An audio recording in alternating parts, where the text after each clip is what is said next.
It was in Kansas. Kansas, I'm sorry, Kansas. Tell my audience that story. Well, what it was, I was appointed one night post-duty officer. Actually, lately there have been some criticisms. They said that the security was lax at Fort Riley if I did that. But I was the security officer that night, or the post-duty officer. And people know the Army know that when you're appointed post-duty officer, you're responsible for all the guards and security all that night on the post. Why would anybody criticize that? I was in the Air Force, Colonel, and I remember that most all bases had an on-duty officer for the night. The critics didn't know this. They weren't in the Army. And really that night, I was the security.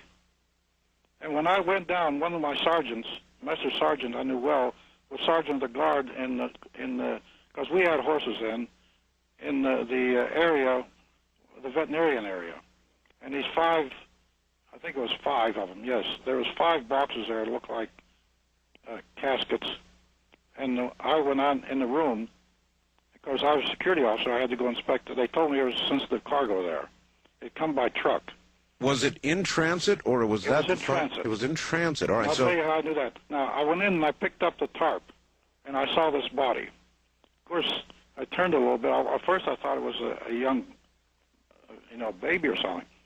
Then I got a little bit turned, like you do in combat. When something like that happens, your stomach gets upset, but you recover fast.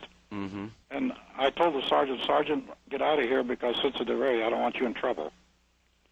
Go out to your post, and I'll be out in a second. I put the tarp back down. Now, this only lasted 10 or 15 seconds.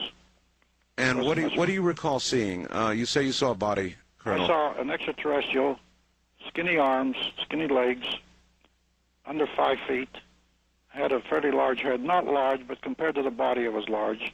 And the eyes, they were slanted eyes. No nose, no mouth, no ears.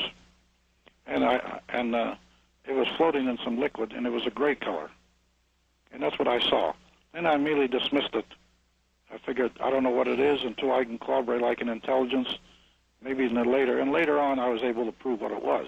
Do you know what that liquid was? No, I had no idea. Uh-huh. And you say there were a total of 5. Is that correct? 5 caskets or 5, if that's what you want to call it? No, they were crates-like, but they had a liquid in them. The thing was floating in some sort of liquid. Okay, what date was this, as best you can recall? It was Fort Riley, Kansas. And the date? 1947. It was in July. July. Because I went to Fort Riley, Kansas. I was stationed out there for garrison duty. We had an intelligence aggressor force we were setting up for the military, and we were writing courses for intelligence. And I joined the Department of Non-Resident Instruction at Fort Riley, Kansas. All right. Since you're an eyewitness to this, and you're now 82 years old, is that correct? 82. It's very, very important that we be very clear about what you saw there. This is a very key point, I believe. The Air Force, as you well know, had a news conference and said, well, they were dummies.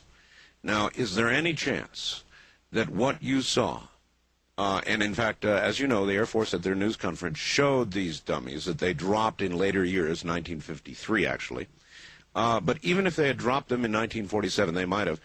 Could you have been looking at a dummy, a non-being? I told people in late interviews that I will not criticize a sister service, and I won't, because I fought in Korea with them, and I have a lot of friends in the Air Force, but their superiors I will criticize. There was no question in my mind what it was. I know the difference between a body like that I saw there and a dummy, or even a monkey, like some said, and then they've even come forward and said maybe it was Japanese in that balloon. I don't know where they get these stories or why they make them up. It's beyond comprehension to me. They don't have to do this. So you saw a creature. There's no question about it. Yes. I take it, Colonel, you saw the Air Force's news conference, correct? Yes. And you saw the dummies that they showed that were dropped, correct? Impossibility. And that is not what was in that... No chance. No chance. All right. Do you know where these bodies were next headed? I do know. When I came out, I asked the sergeants on the guard that night. Right. I asked, and they said, we talked to the drivers. It came from an air base in New Mexico. There was 5 trucks. Mm-hmm. And they were heading for Wright-Patterson Air Force Base. The boys, they had a driver and a co-driver, each truck. And the soldiers told the sergeants that. And they reported that back to me. It was on its way. And remember, in those days, about one of the only cross-country roads was Route 40. And they were coming through Route 40. Right. And they were heading for the Air Force Base in Ohio, Wright-Patterson. And the soldiers told them that. That's where they were going. All right. Do you think that anybody else, the soldiers accompanying these caskets or whatever they were, also saw these beings? Well, the sergeant did that I was with, that came in with me. And then I told him to get out because it was sensitive. Where is that sergeant? I can't answer that. Okay, where is that sergeant now? Do you know? It's been 50 years. I don't know. I wish I did know. Because he was a good boy, you know. Well, he may be a master sergeant. A master sergeant at that time. Yes. So he may or may not still be with us. That Art I can't answer. I don't know. All right. So there you saw it. You saw this body, and then what? Then I sort of forgot about it. And then when I became the missile commander at the range in New Mexico, I started picking up these objects traveling 3,000 and 4,000 miles an hour. And I started checking that, and our headquarters didn't want to be informed, so I didn't say much. They didn't want to be informed? No. I sent one forward. See, on the Nike system, I had tapes. They looked like a lie detector thing. And that gave the entire firing sequence. So when one of these events happened, I would call the battery and said, send me the tapes. And this showed if it was true or not. And they actually were accurate. And later I discussed this with the radar people. And then when I went to Germany, I was picking up, every once in a while I'd pick up an object over there going 3,000 or 4,000 miles an hour. And nobody wanted to hear about it? No, our headquarters, when I sent them the first report, they said, we're not interested, forget it. So I promptly forgot it, and I didn't report it any longer. Dr. Alexander, does that make sense to you, or for that matter, Colonel, does it make sense to you? Then, certainly, we had not made any statement saying UFOs are no threat to national security, we're not interested. It would seem to me anything flying at 3,000 or 4,000 miles an hour would have been of intense interest to the military then, or for that matter, now. Not necessarily. And when you look at things like NORAD and places like that, if you don't believe that there is a threat that can go that fast, and you then say, and you're looking for threat or no threat, right? And if it doesn't exist, even if it goes that fast, it's not threatening you, it's no threat. And we were looking for every reason to discard targets, not to try and include them. Remember, computers were not like they are today. I mean, you've got more power on your desktop today than NORAD had in those days. That is true. And I suppose... My computers were the cam type. We had a needle that revolved around the cam. Then I got... Those came from England.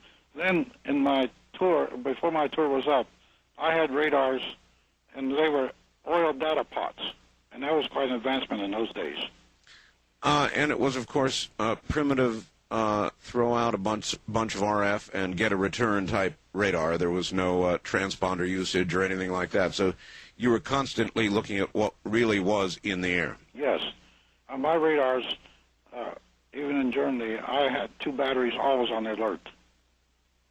And we were tracking these things. I had an acquisition radar, and then I had 2 target track radars. There was a pencil beam, which would lock on the aircraft and lock on the missile. One on the aircraft and one on the missile. Mm-hmm. And the computer would bring them together. Now, when you fire Nikes, the missiles we had, we lock on the target, and then the missile, when it's fired, goes straight up in the air and then dives on the target. And it does not fire slant range. This was the Nike system that we had, which was the best that we had at the time. All right. Dr. Alexander, as you went back to Washington, again, you confirmed the colonel's service in these areas as best you could. That is correct. No, he absolutely was the places that he said he was and when he was there and did what he says he did. By the way, Art, one other thing I think ought to be made that I think is important about Phil Corso is this is not the first time that he has come forward and told some pretty remarkable tales.